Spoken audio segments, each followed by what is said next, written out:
The Catholic Church in Australia has released its official response to the findings of the Royal Commission into Child Sexual Abuse, saying it accepts 98% of the recommendations and vowing the Church's shameful history will never be repeated. Archbishop Mark Coleridge says he doesn't agree to lifting the seal of confession, arguing that doing so would impinge on religious freedom. Were trust in the inviolability of the seal undermined, any chance a victim would mention this in confession to a priest would also be seriously diminished. Any chance a priest confessor might have to impress upon the victim the need to inform responsible adults outside confession and find a way to safety would also be lost. So we'll do all we can to ensure both the safety of children and the inviolability of the seal. We believe that legislation abolishing priest penitent privilege is based, in fact, on a lack of understanding of what actually happens in confession and therefore tends to move in a purely hypothetical world. It's difficult, therefore, to see how the law will work in practice. The bishops and religious leaders have the utmost respect for the rule of law. But we believe that this proposed law is ill-conceived and impracticable. It won't make children safer, and it will most likely undermine religious freedom. That's why we think it's bad public policy. I echo Sister Monica's words of gratitude to survivors and our words of sorrow and shame on behalf of the Catholic Church. How could it be otherwise? Let's get more now on the Catholic Church defending its decision not to remove the seal of confession as recommended by the Royal Commission into institutional responses to child sexual abuse. We're speaking now with Leonie Sheedy of the Care Leavers Australasian Network, which represents, supports and advocates for people who were raised in Australian and New Zealand orphanages, children's homes and foster care. Leonie, thanks so much for your time this afternoon.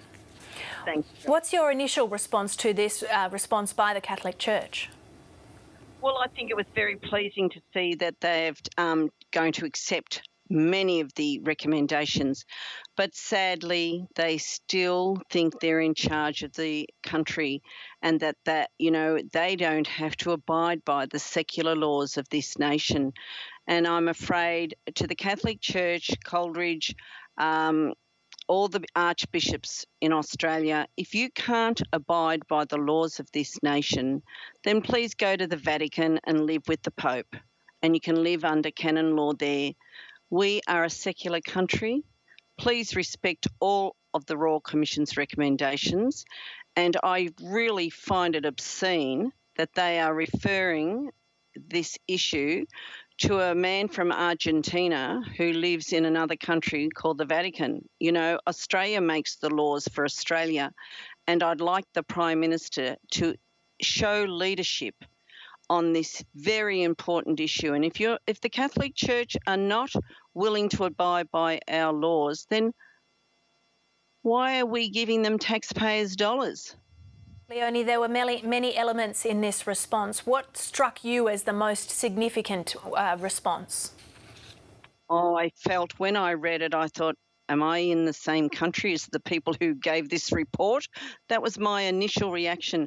I felt sad. I always feel sad that the children like us who were raised in Catholic orphanages and who suffered great cruelty and brutality and sexual usage and humiliation by nuns and Christian brothers and Marist brothers, I feel that we're the forgotten victims and they never acknowledge the cruelty and the crimes committed in orphanages.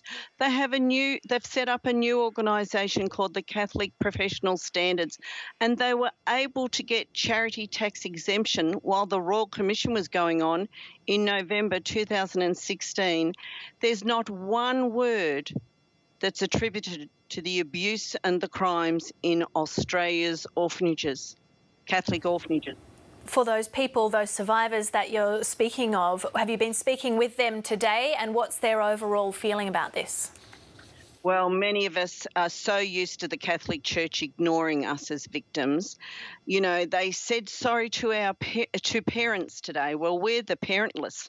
Our parents when our parents did come to visit us, we would hear the nuns berate our parents and put our parents down. And we were told that our own parents didn't love us, so no one else would love us. Many care leavers who have survived Catholic orphanages, they're angry at the Catholic Church. They're angry at, nobody acknowledges what happened to us in those horrid, horrid homes, which, the government's funded the Catholic Church to so-called care for us, and they didn't have the necessary checks and balances on those orphanages. And here they are taking money to so-called look after us. I find it obscene that the Catholic Church gets all this money from Australian taxpayers. Leonie, the Church says it is adopting 98% of the recommendations. Does that give you hope? Does that encourage you?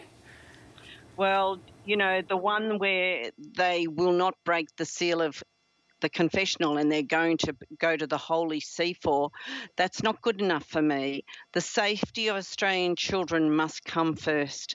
And, we don't live under canon law in this nation. We live under secular law. And it's not good enough that you refer that to a foreigner in the Vatican, a man who's never had children, and he's going to make a decision on what's acceptable in this nation. Scott Morrison, we need your leadership. Right, Leonie Sheedy, we'll have to leave it there. Thanks so much for your time this afternoon. Thank you, Joe.